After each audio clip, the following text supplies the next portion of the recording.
Hey everybody, I hope you're doing well today. Well, let's take a look at the weak exchange rate and the advantages and disadvantages to a government of an exchange rate that is weak compared to other currencies. Here we go.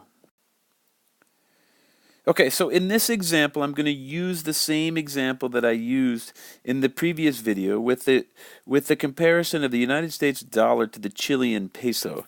So when I moved to Chile 4 years ago, the exchange rate was 485 Chilean pesos to the dollar. Okay, nowadays in 2016, it's around 710 to 1. Okay, so you would think that that's all bad, but there are actually some advantages to it. If you think about it, if you're a U.S. citizen, which I am, now with my U.S. dollars, I can buy 710 pesos, which that means that everything in Chile is quite a bit cheaper than it was 4 years ago when your $1 only got you 485 Chilean pesos. Okay, so what is that going to help? Well, obviously that's going to help the export businesses, right? Because foreigners find it cheaper because they can buy more pesos to buy Chilean goods. Okay, so the first advantage of a weak exchange rate is there's a greater employment in the export industry.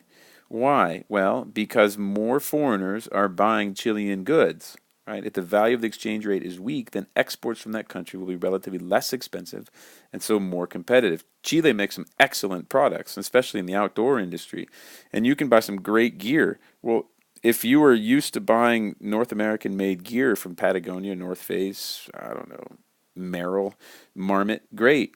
But now you can buy Deutsche gear, which is made here in Chile, and relatively speaking, it's much cheaper because you're getting more pesos for your dollar. And this may in turn lead to more employment in the export industry. This is also great for tourism, right? Tourism is an export.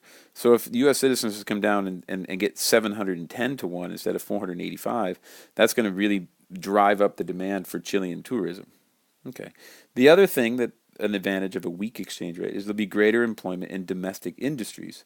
The weak exchange rate will make imports more expensive, right, than they were. What does that mean? Well, if you're a Chilean, you're bumming.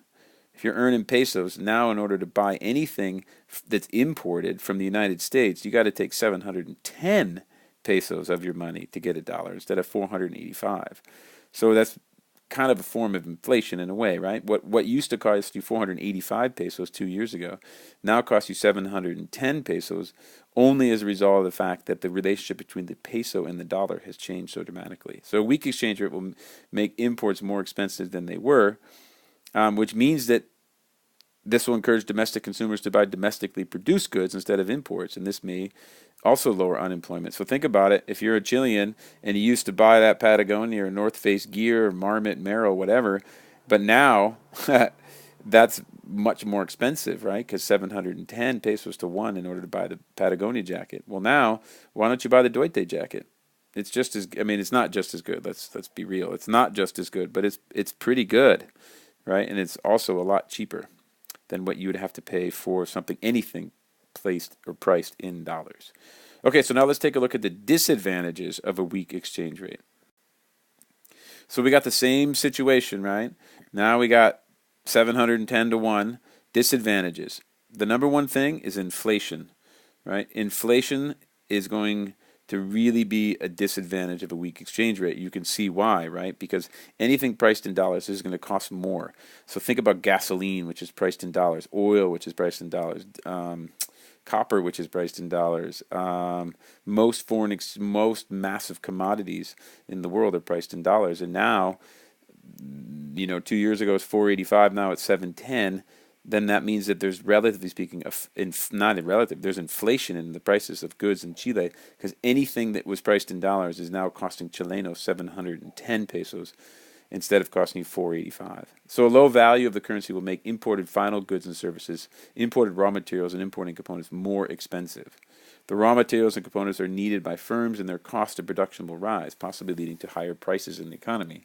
The final goods and services will have higher prices, and there is a serious likelihood of inflation.